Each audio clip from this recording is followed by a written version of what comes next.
This is Building Lifestyles, a show designed to help everyday Australians create a lifestyle that inspires them using property development strategies.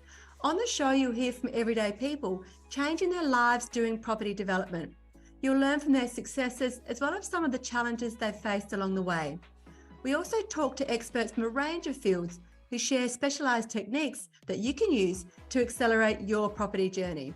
I'm your host, Amanda McEwen, and I'm the founder of the Rising Star Developer, and I'm really passionate about helping everyday Australians build lifestyle using property development.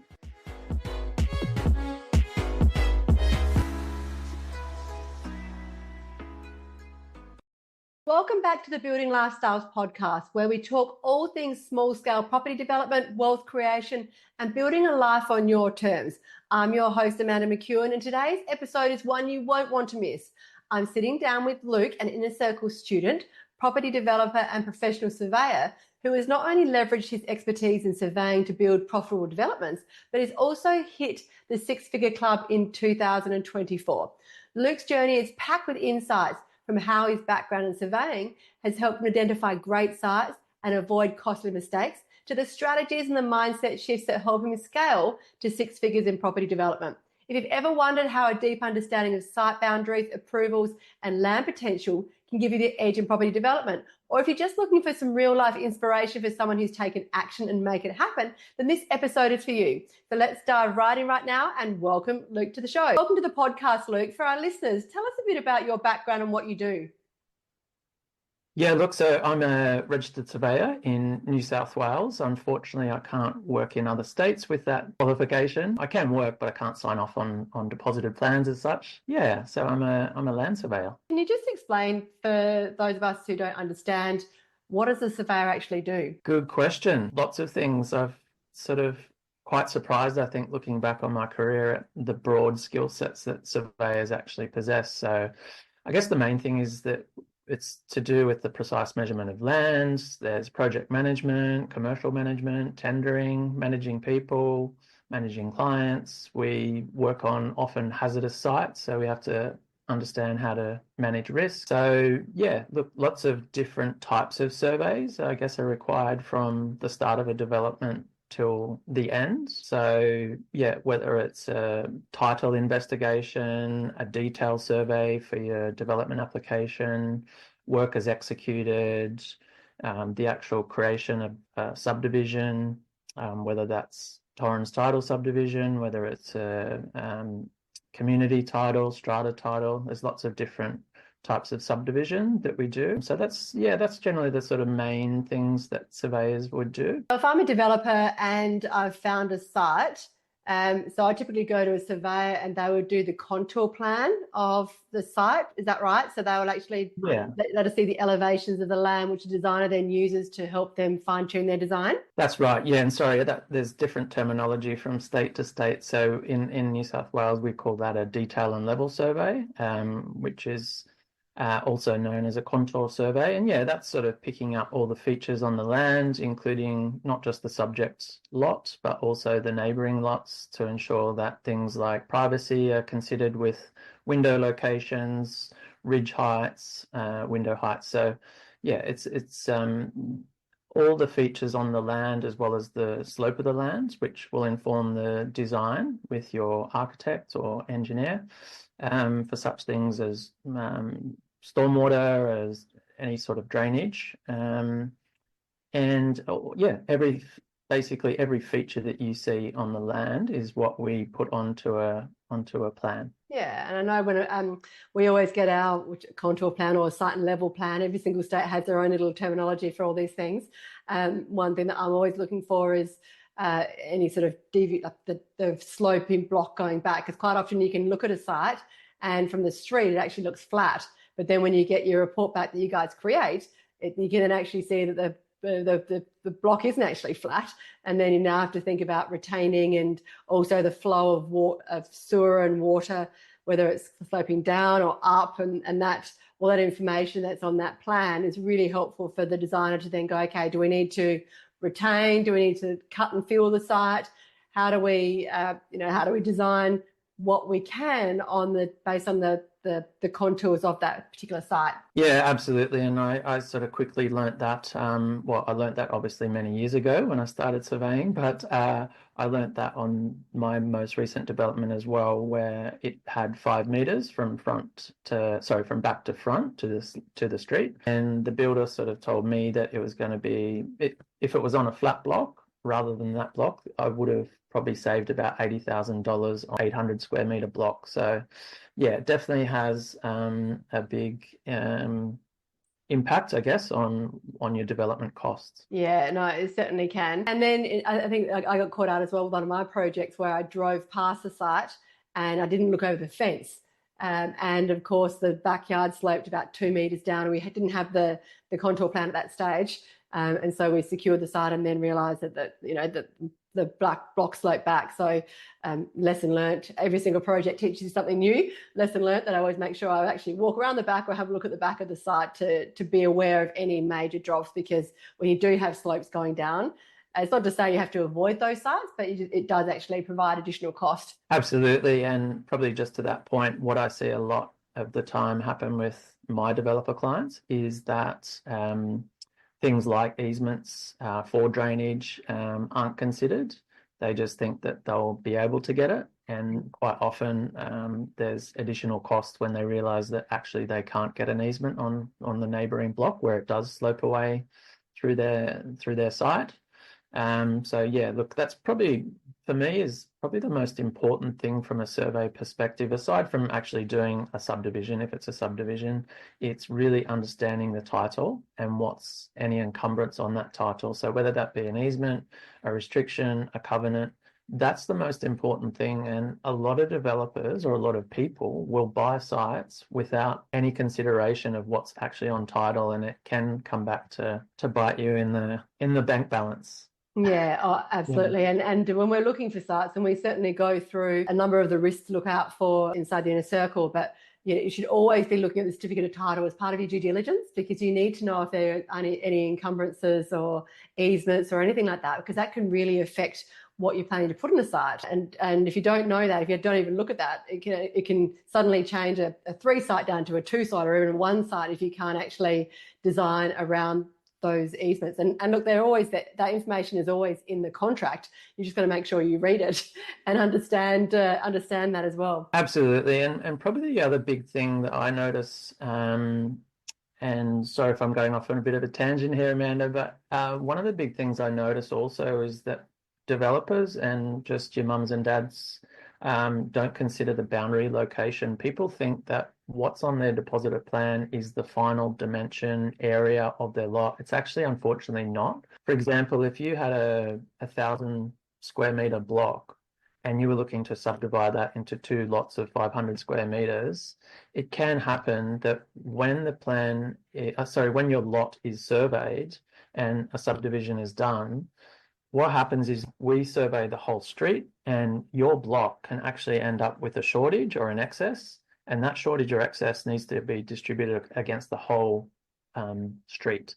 So what can happen is your lot can go from, let's say, a 15-meter frontage to a 14.9 meter frontage, and therefore your area ends up going from 1,000 square meters down to 998 square meters, and all of a sudden that doesn't fit with the local DCP, LEP, with the criteria that you need to be able to subdivide. So all of a sudden you've bought a block of land that you actually can't, by law, subdivide. So really important to engage a surveyor early in the piece, and he or she can sort of advise you as to whether some of those issues, both on title or within the deposited plan, are going to be an issue going forward. So when councils are assessing, because you're in New South Wales, so when councils are assessing for your planning application, for example, because sometimes you quite often you do have your contour plan by that, but I know that when we get preliminary information from council, they basically look at the certificate of title that's current as opposed to the one that's been resurveyed. So how does that work in New South Wales in terms of a council's looking at the new level plan that you create, or are they still looking at the certificate of title as it currently stands as part of the Land Titles Office when they're assessing it? Yeah, Yeah, they're looking at both. A requirement here with most councils, and it's not all councils, is that they require a survey within the last 2 years. Yeah. So it needs to be a current survey because obviously things can change on site and neighbouring properties. Um, Also need to usually be on MGA 2020, which is the coordinate system that's sort of widely adopted in Australia, and on Australian height datum for in terms of your heights. So, but yeah, look, they're looking at usually with a development application in New South Wales only, and sorry, I can't speak to other states, but generally speaking, they're looking at that detail and level or contour survey in parallel to the draft plan of subdivision, if it is a subdivision that you're putting forward. But having said that, sometimes you'll find that assets such as drainage aren't always covered by an easement on title. So sometimes you might have assets that are passing through your property that will show up on your dial before you dig. So it's and look, sometimes I've had it before where easements actually fall off title, where by law the easement is actually still there, even though it's not written on title. So in terms of your question, Amanda, though, yeah, council are looking at or will look at the title as well as the new detail and level survey contour plan. But having said that, you may well have planning officers that might not be across all of the different restrictions, covenants, easements. So it is worth chatting to a registered or licensed surveyor, as well as probably engaging a conveyancing solicitor to run through some of those items as well. Yeah, and we've had projects where when we've gone to start building, because typically what happens is you get the site level contour plan at the very beginning, and that helps define the design that you're going to put on that site. But then when you've got an existing house, you demolish the existing house, and then the surveyor will come out again and then peg the site based on the new land subdivision that you're planning to put forward. And we had a project a few years ago where the whole street was out by like half a metre. So we Wow. had to then almost cut into one of our neighbours. That had a side walkway. We had to sort of cut into that to be able to then build our building envelope. And then the same thing, the whole street was out. So fortunately, next to us on the other side, we had someone doing a duplex. So therefore, their boundary was going to be correct because they were about to bulldoze anyway. So it didn't really affect us on that side, but it did affect us on the other side. And so we had to manage all of that as well. So it's interesting. You think that the certificate of title should be correct, but sometimes they're done so long ago that they're all out of whack.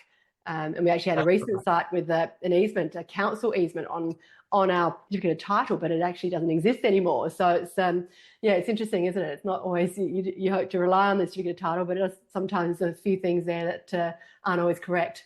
Yeah, that's right. And that's why, although it's obviously comes at a cost, it's worth spending the time just to make sure, because obviously your development's a much larger cost than the cost Yeah. of having your boundaries and title investigated. So well worth the time. If there's any key takeaway for me to do with surveying, it would be make sure you understand what's on your title and Yeah. make sure you understand your potential for your boundaries to change. So how do you go with, so you're obviously involved in the land division side. So we think about small scale property development.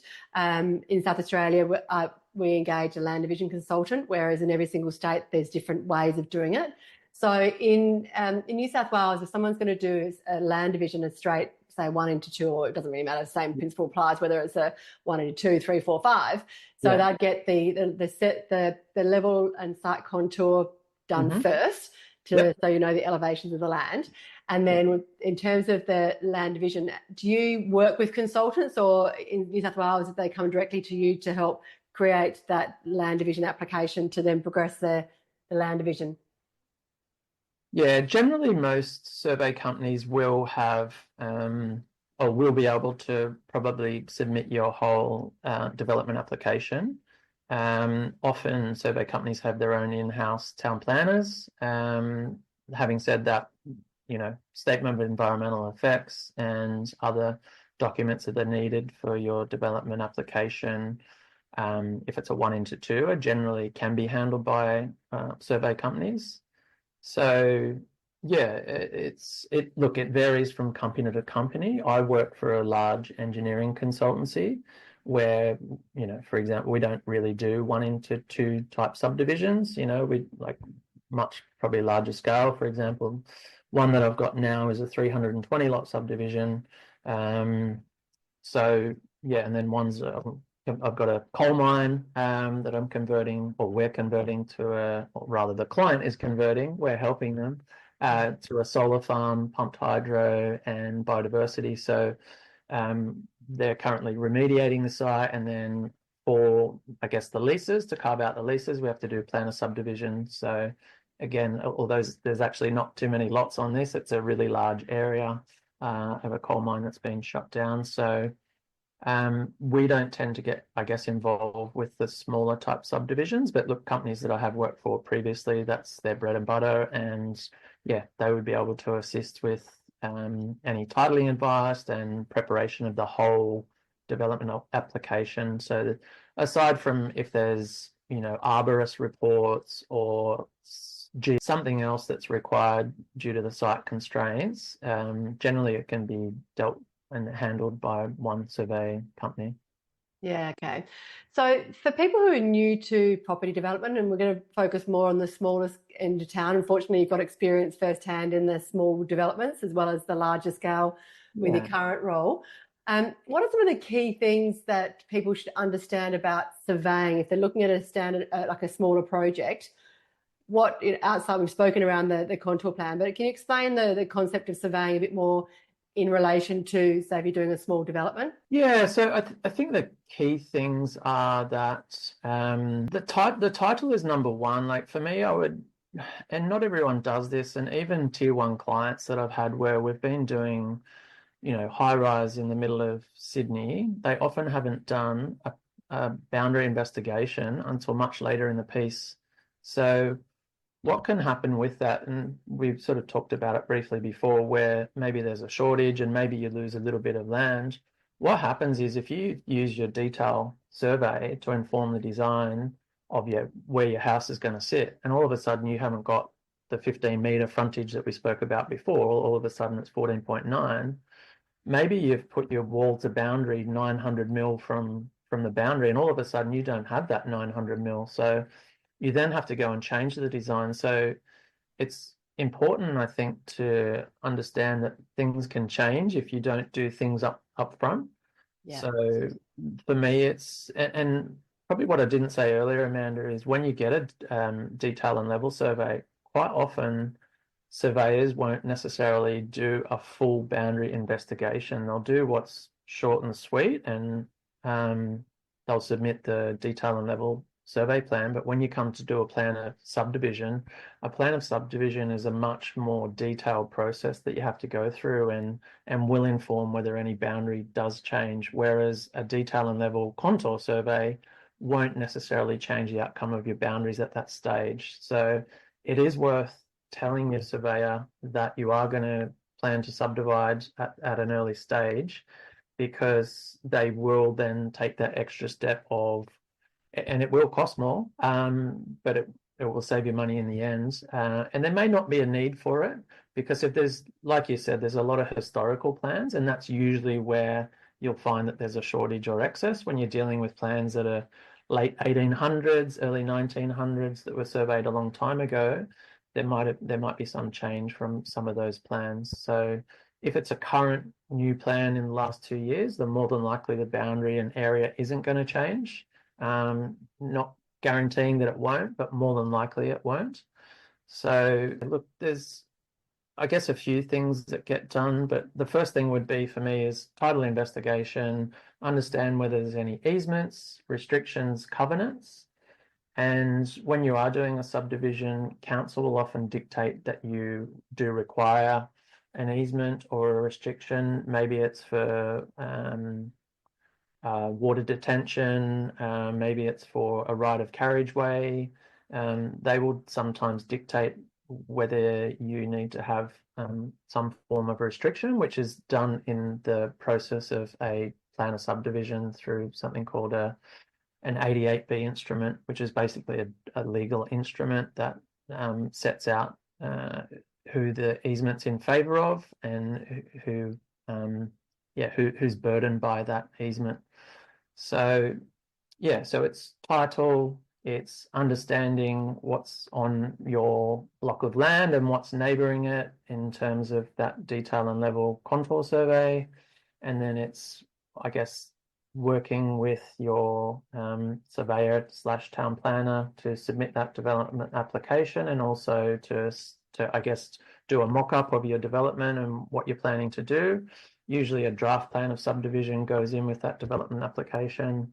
And then after that, once your DA is approved and you go through the process of finalizing your plans, then that's usually actually the draft. It depends on the amount of lots and what it is. A duplex usually the subdivision will happen after it's built.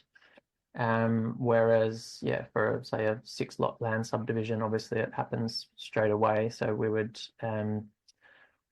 do the field work, prepare the plans, and then have a subdivision certificate signed off by council, and then it goes into Land Registry Services New South Wales for the lodgement of the plan, which will create the titles itself.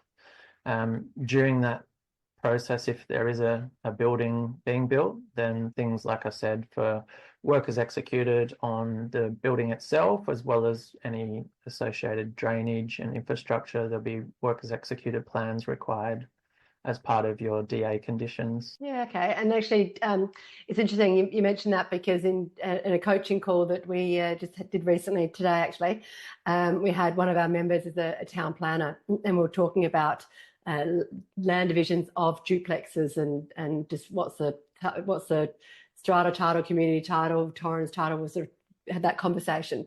But one point she did raise, which was really interesting, and she was talking about, if you're doing a development and you're planning to do a land division, she really highly recommended that you actually do the land division at the same time as while you're doing the design, because if you then go and build the house, and then at the end, after you've built the house, then go and do your land division, it might be that you have certain elements that aren't in alignment with the land division, whether it's the location of your sewer or your water, and can cause some issues, and rework that way. So I thought that was quite an interesting point to consider. Yeah, it is, isn't it? And I think whether you go down the CDC route or DA route can dictate when you have to have the subdivision done. But yeah, no, absolutely. So that's why for me, it's important to take that additional step when you're having the contour, detail and level survey done at the start, to lock in your boundaries at that stage, so that you know that you have that, I guess, risk insurance policy in your back pocket, that you know that you're covered, your boundaries aren't going to change, you're not going to impact any neighbours or easements or any costly mistakes downstream. And you may have covered some of these, but what would you say are the most common mistakes you see developers making when it comes to their site assessment, boundaries or approvals? Yeah, look, it is everything we've mentioned, but yeah, look, as I said, I had a tier 1 that we had I'm trying to think I think it's a 60-story development that's probably being built still in the centre of Sydney. They did their design over that many floors, and we did a plan of consolidation of about 8 different lots. And it wasn't until we did that plan of consolidation, which should have been done up front.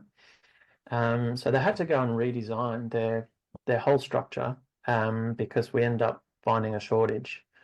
So it's definitely that, to do a boundary definition survey early doors.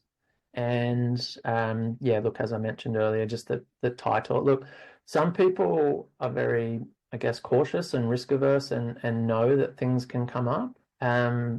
But quite often people won't consider what's on their title until they've bought it.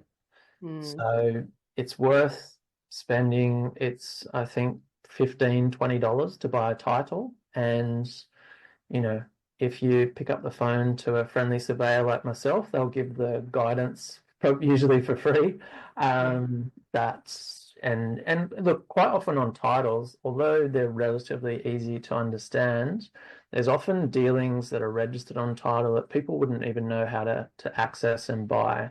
So unless you're engaging a registered licensed surveyor or a conveyancing solicitor, you probably don't know how to obtain those dealings. And again, they're another similar cost, $15, $20. It's not a big cost. But to understand what's written on those dealings, restrictions, easements, yeah, it's worth spending the time up front to understand that. So it's really, they're the two main things, is the title and the boundary definition, and making sure that the boundaries don't have any potential to change down the track. Yeah, and that sounds like a very small investment considering the amount of risk it can save you down the track, that's for sure.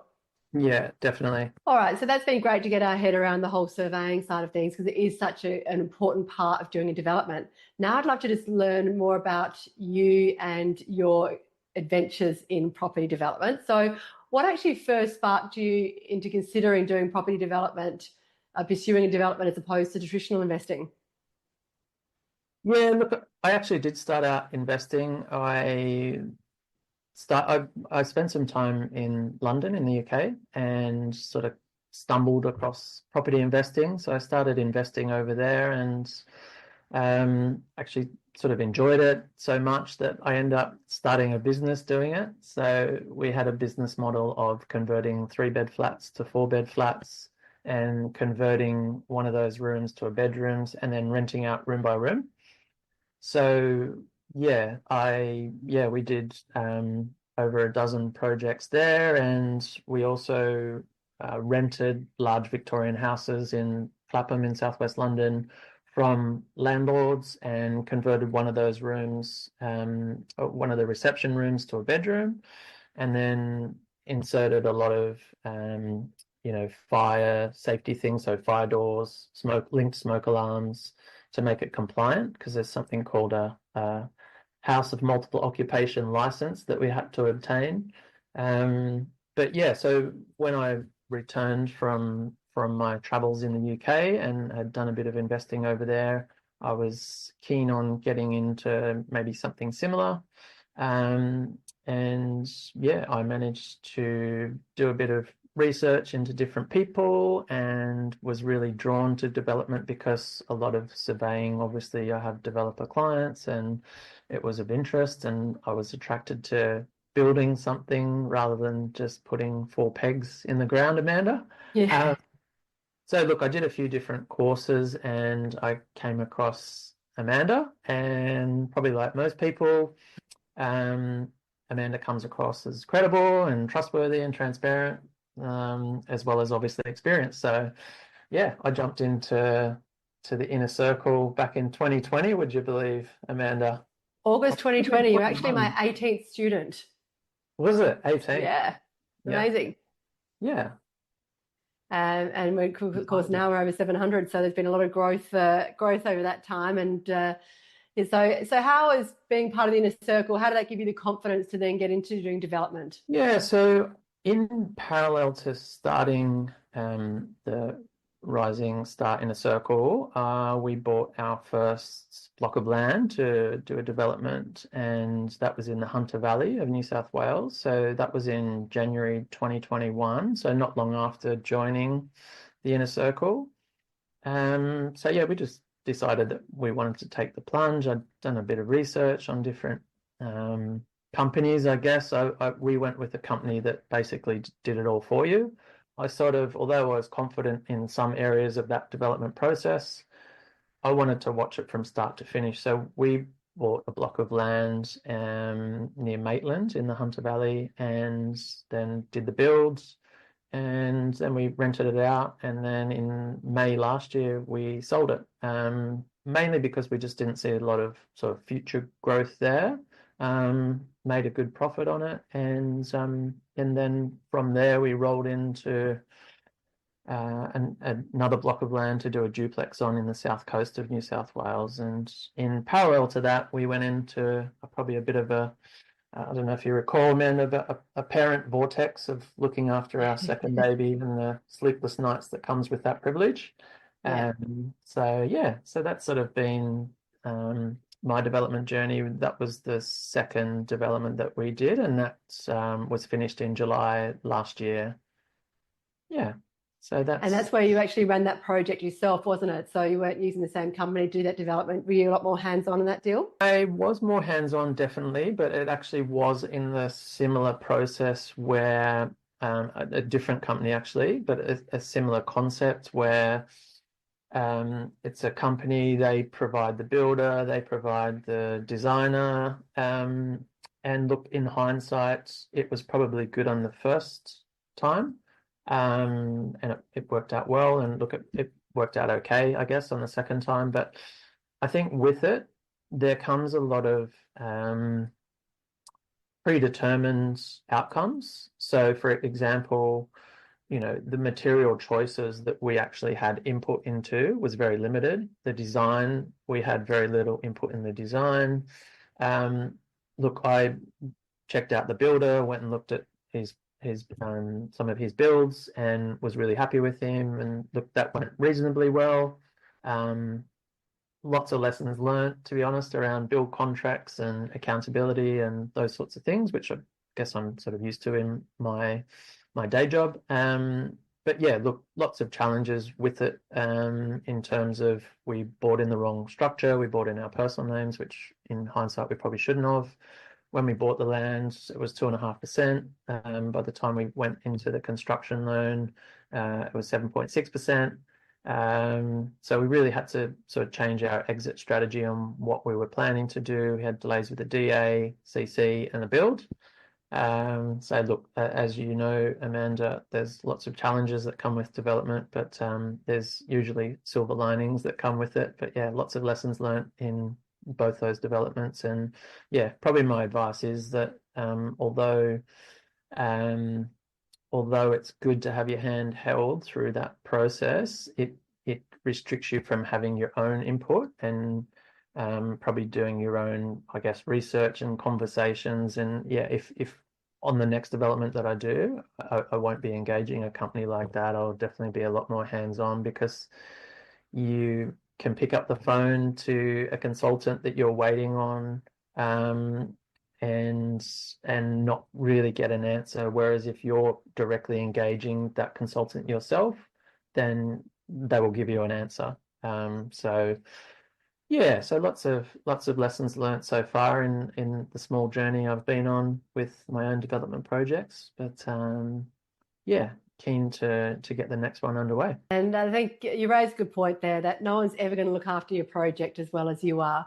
And when you are running all the components of a project, you don't have to do everything yourself. But when it comes to making decisions about, and we had this chat before we started here around the research of what you're going to create to make sure that's in alignment with what the market actually wants, which is a really important part of when we're starting our development, because we want to make product that will sell and know what the market actually wants. And each market has its own little intricacies around the demographic and what they like to see. And when it's an aging population, two-story becomes a lot harder for them than a single story. And some are areas of families and they need bigger homes as opposed to the smaller homes. So that piece of the puzzle, when we're looking for our deals and really understanding what the market is looking for, is so important.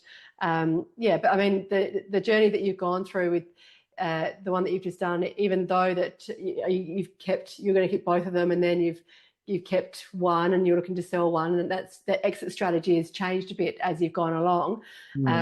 You've still created wealth in there in terms of what you bought the site for, and all the challenges you went through during the post-COVID world with supply challenges and timelines and everything blowing out. It was quite a challenging time doing development through that, but you've popped out the other end. You've created two beautiful homes, and you're currently renting both of them, and you had to modify your exit strategy a couple of times, that's why it's so important when we're looking at a project that we do have multiple exit strategies. So if, for example, if you can't sell your product, then you know that you can go and rent it for a period of time, and that's going to help you the holding costs as well.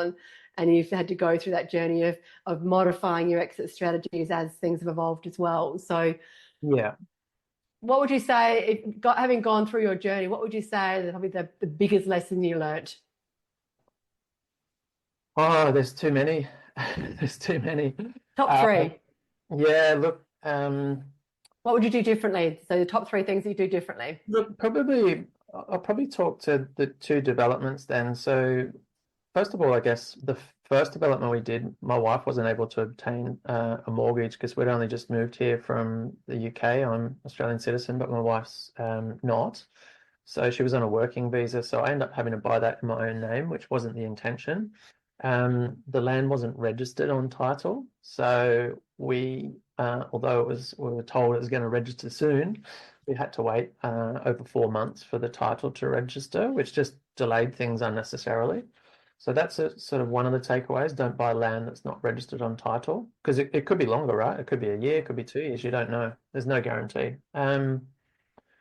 Bill contracts was a big one, and I guess the main one, actually, if I could pick one, it's probably getting the right advice from a really good accountant that specializes in property and development specifically around the right structure. We didn't have a good accountant when we bought the land back in, I think it was 2021 or 2022. Yeah, bought in the wrong structure, and that's presents its own problems downstream. So that was probably the main one. Look, there's lots of little, I think, lessons you learn along the way with builders and build contracts, liquidated damages, all sorts of things, accountability. And that's probably another one that I'll throw in there. But yeah, look, I've probably gone over the three examples, but the other one is the limitation on using a company that does everything for you. Although it's good to do that and they hold your hand, they're not necessarily going to choose the right product for the market, which is what you're referring to there, which is really what's happened with me on that second development. I feel like I've built the wrong product. Like you said, it's a beautiful or two beautiful homes. But unfortunately, they're probably not hitting the right mark in terms of the demographic in the area. So yeah, there you go. There's probably 5 or 6 lessons learned there. Yeah, there are lots of lessons. So you also joined the Six Figure Club in 2024. So you had both two projects. You had the one that you sold and also the one that you've finished. Because even though you haven't sold the development, your recent development, you still created equity in terms of the growth from what you paid for it and the value added in terms of what you've created. So how did it feel actually hitting that milestone? Yeah, look, it is a good achievement. I guess when we didn't sell the duplex that we wanted to sell last year, I felt quite upset about it, I guess, because you go on this journey thinking that you're going to get an outcome, and it's great that it's on paper, but when it's not on paper and not in your bank account, they're sort of quite different, aren't they? So yeah, look, we refinanced, and obviously being a duplex, we had a land loan, a construction loan, and then we split the titles. We refinanced and pulled some money out, which was great. However, I will celebrate being in the six figure club a lot more when the properties have actually sold. But you're right, like it is a nice feeling to finish it, to stage it, to get it photographed and filmed, and walk around and think, wow, yeah, like cool, I've created a home for someone. That's the real, I think, kick you get from it. And regardless of, and I think I said this at the Connect, that the lessons learned with that particular development far outweigh what I forecast the profit to be at the time. They far outweigh, what level of profit you're going to get, and the feeling of, I guess, being proud of what you've done for someone to enjoy and live in. But yeah, as I say, I'll feel even more proud and special when it's actually sold. Cash hits your bank account, yeah. And I think that you raised an important point there in terms of, I think they can get lost in the creation of, or in this property development game. You actually have created homes for other people to live in. So you own them now, and then those homes are still going to be around in 20, 30, 40, 50 years. And you're going to be able to drive past those homes and go, you know what? I actually created that. And it's a pretty special thing. So in terms of the financial, of course, you want to be rewarded financially for the journey that you go through in property development. But I think, you're actually creating a legacy as well in terms of the bricks and mortar that's going to support people's lives and create memories for them as well. So it's only a matter of time that the cash will come hit your bank account. but you also need to remember what you have created as well, and be really proud of that. No, absolutely. And that first development that I was talking about, we did, as I say, end up selling that in May, excuse me, last year. And that sort of was roughly a bit over 200,000 profit. So as well as the rental income that we had along the way. So look, that was a good outcome, and probably an even better outcome on the next one once it does sell. So yeah, no, it's been good, but more to come, more to go. Yeah, that's right. It's only the beginning. It's there's lots more deals to be had. And so, if you were starting from scratch, and I think you've covered this with some of your comments already. If you were starting from scratch again, what's one thing you'd do differently? Yeah, look, I guess just being in programs like this, and absorbing as much information as you can, and surrounding yourself with people that are on a similar journey.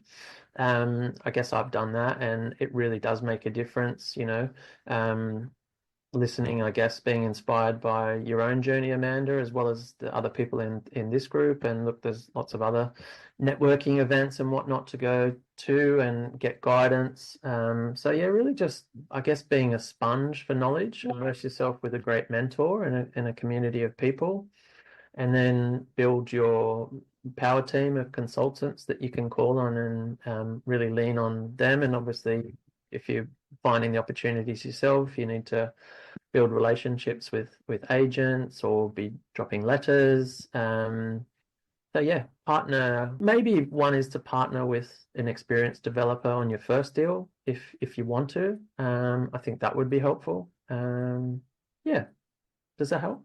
Yeah, no, absolutely, it does. And you're also amazing in terms of you sharing your journey as you've been going along as well with the community. So you've been inspiring a lot of other people who are starting out in their journey, and also learning from your lessons too, as you've been very open and transparent with some of the challenges that you've experienced in your project.